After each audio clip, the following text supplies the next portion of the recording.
Ladies and gentlemen, welcome to the stage, Mr. Jukebox, Joshua Hedley.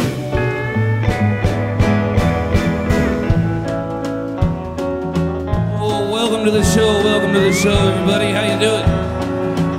So one of the things that I've noticed about what you've been doing kind of the last year or so is that you've done kind of a lot of collaborations, and I love those mansion sessions you did. Yeah. Those were very cool, but specifically, it seems like you're willing to kind of work way outside of the country genre, and you've done some stuff with rappers like Yellow Wolf and Struggle Jennings. For sure. What is the appeal to doing something like that for you? Man, I just, that's how I grew up. I'm a huge hip-hop fan.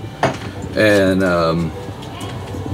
I grew up playing in these clubs where we would play these, top 40 country songs, and all these people would be out, these redneck cowboys out there with their ladies dancing. And we would take a set break. This is back in Florida. And we would take a set break, and then the DJ would come on and start spinning hip-hop. And then all the same people who were out there line dancing and two-stepping, it was the 90s, so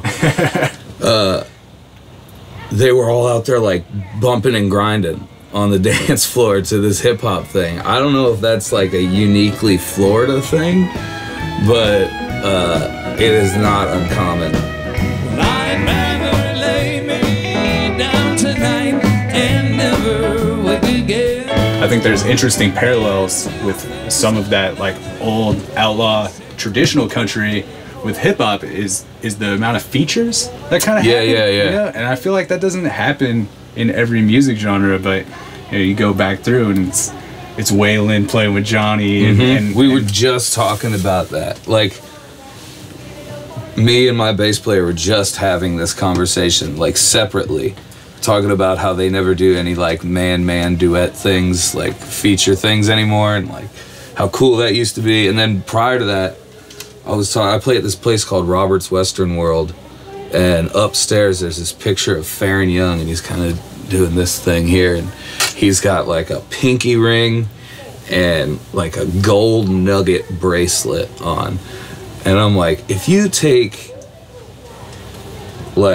hip hop and country music and put them side by side, they're not dissimilar.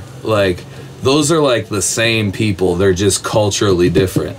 They the same stuff. Hip hop people, shiny cars, flashy cars, money.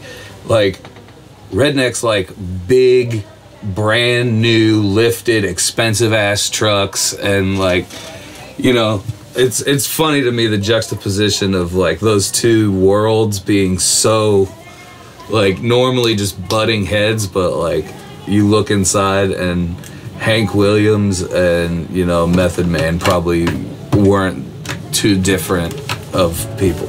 Yeah. Feed me nickels, feed me dimes. I'll play your favorite song just one more time.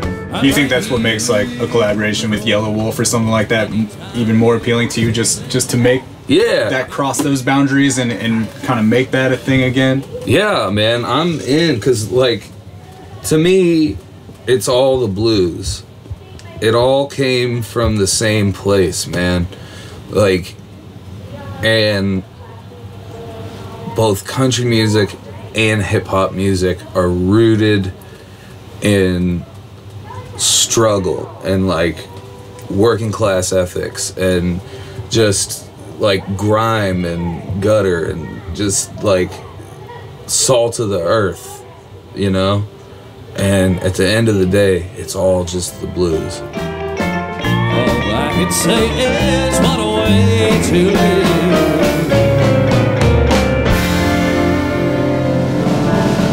Thank you very much, folks. Ladies and gentlemen, the headliners. Yes, sir.